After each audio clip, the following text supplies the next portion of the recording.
European sustained effort for. Thank you, Mr. Posselt. Now for 1.5 minutes, Ms. Gourmay.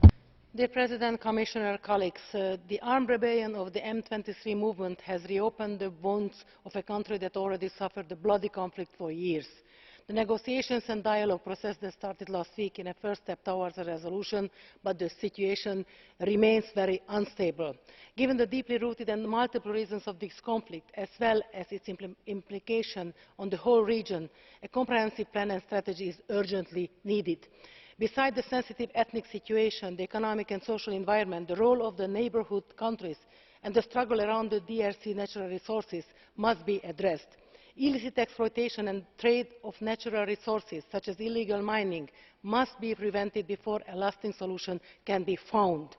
I would like to underline the repeated atrocities that the citizens of the Democratic Republic of Congo, and especially its eastern part, have endured over the years.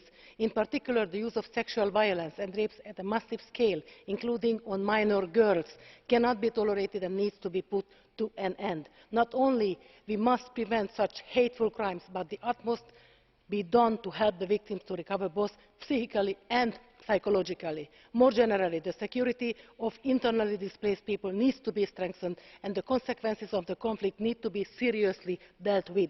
Without a proper strategy for the demobilisation and reintegration of ex-combatants and the repatriation of refugees, a lasting peace is unlikely. Thank you very much for your attention.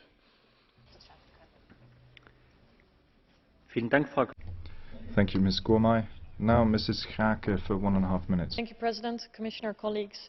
A toxic cocktail of violence over natural resources, rape, the recruiting and deployment of child soldiers and poverty are destabilizing eastern Congo and affect almost 2.5 million people.